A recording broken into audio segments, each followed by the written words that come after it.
میرے رسول کریم صلی اللہ تعالی علیہ وسلم نے ارشاد فرمایا کہ جو اللہ کے رستے میں شہید ہو گیا، یہ سنن نسائی میں موجود ہے، اسے عذاب قبر نہیں ہوگا، بلکہ ایک حدیث میں تو فرمایا حساب کتاب ہی نہیں ہوگا، اللہ بغیر سوال جواب کے جنت عطا فرما دے۔ کچھ لوگوں کو لوگوں کی بخشش پہ بھی مسئلہ ہی بنتا ہے کہ کوئی بخشا نہ جائے۔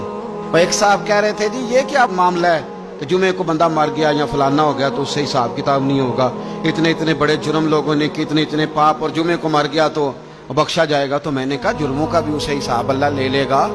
لیکن میاں حساب کتاب کی ڈیوٹی نہ اللہ کی ہے تو بہتر یہ ہے کہ اسی کے ہاتھ میں رہے، تو نہ اپنے ہاتھ میں لینے کی کوشش کر۔ سنن ترمذی کی حدیث، ہمیں پتہ نہیں کیا مصیبت ہے، ہمیں پتہ نہیں کیا مسئلہ ہے۔ ایک جنازے سے میں نکلا، آپ یقین کریں کبھی کبھی کلیجہ پھٹ جاتا ہے۔ میں ایک جنازے سے نکلا تو میرے ساتھ ایک بندہ جنازہ پڑھ کے نکلا تو کہنے لگا جی پیر صاحب دیکھیں آج کتنی دنیا آئی ہے، حالانکہ یہ بندہ اس طرح کا تھا، اس طرح کا تھا، اس طرح کا تھا۔ میں نے اسے کہا یار تجھے تو فکر ہی لگ گئی ہے کہیں جنت میں چلا ہی نہ جائے، تو اس طرح کرنا جنت کے دروازے کے سامنے کھڑے ہو جانا ڈنڈا لے کے کہ میں نے نہیں جانے دینا۔ شرم آنی چاہیے ہمیں۔ اللہ فرماتے ہیں جنت اتنی چوڑی ہے جتنے زمین و آسمان ہے، اس کی چوڑائی زمین اور آسمان کے برابر ہے، تو ہم تو اپنے علاوہ کسی کو جانے نہیں دینا چاہتے جنت میں۔ اور بس کریں، جنت خدا کا فضل ہے، اور اللہ فرماتے ہیں میرا فضل میں جسے چاہتا ہوں عطا کرتا ہوں۔ یہ سنن ترمذی کی حدیث، اور اس کے راوی حضرت عبداللہ ابن عمر رضی اللہ تعالیٰ عنہ، نبی پاک علیہ السلام نے فرمایا جو مسلمان جمعے کے دن یا جمعے کی رات کو فوت ہو، اس کو اللہ تعالیٰ قبر کی آزمائش سے محفوظ رکھتا ہے۔ جو جمعے کی رات فوت ہو جائے یا جمعے والے، یعنی جمعے رات اور جمعے کی درمیانی رات چلا جائے یا جمعے والے، تو اللہ اسے عذاب قبر سے، تو میرے عزیز جو بندہ شہید ہو اس سے عذاب قبر نہیں ہوتا،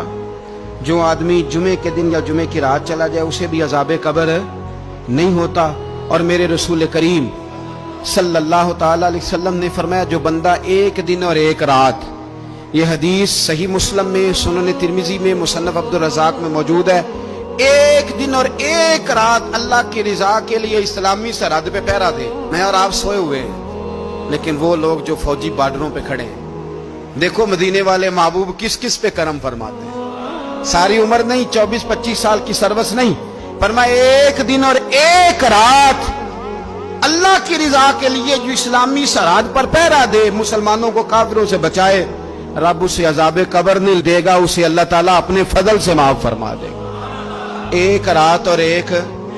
آپ کیا سمجھتے ہیں کہ ان فوجیوں کی کوئی چھوٹی شان ہے، ان کا کوئی چھوٹا مرتبہ ہے؟ ایک دن اور ایک رات اگر یہ پہرا دیں تو اللہ انہیں اتنا انعام عطا کرتا ہے۔ اسی طرح سن لو، یہ ذرا غور سے سننا، ابن ماجہ کی حدیث، اور اس کے علاوہ مسند ابو یعلا میں موجود حدیث کے راوی حضرت ابو ہریرہ رضی اللہ تعالی عنہ، حضور صلی اللہ تعالی علیہ وسلم نے فرمایا جو شخص بیماری سے فوت ہوا، قربان جاؤں میرے محبوب نے بیماری کا نام ہی نہیں لیا، فرمایا کوئی بھی بیماری ہو، فرمایا جو آدمی بیماری سے فوت ہوا اللہ اسے شہادت کی موت عطا فرمائے گا، اور وہ عذاب قبر سے اور قبر کے امتحان سے بھی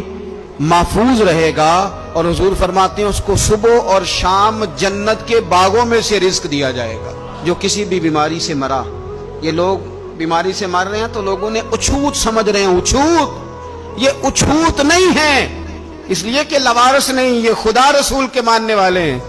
تم انہیں اچھوت کہہ رہے ہو اور مدینے والے رسول انہیں شہید فرما رہے ہیں۔ حضور نے فرمایا جو بیماری سے مرے شہید ہے، وہ قبر کے عذاب سے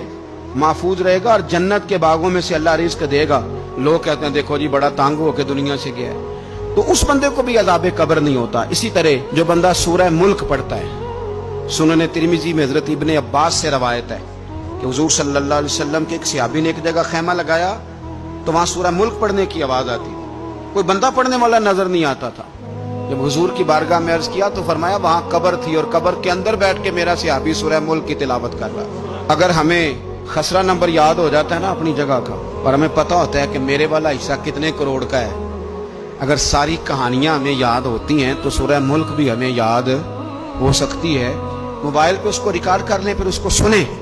کبھی بھی سورہ ملک میں۔ اور ہمارے سلسلہ عالیہ میں تو سورہ ملک وظیفہ ہے، ہمارے الوظیفۃ الکریمہ میں اعلیٰ حضرت نے لکھا ہے کہ رات کو سورہ ملک اور سورہ یاسین کے بغیر سونا نہیں۔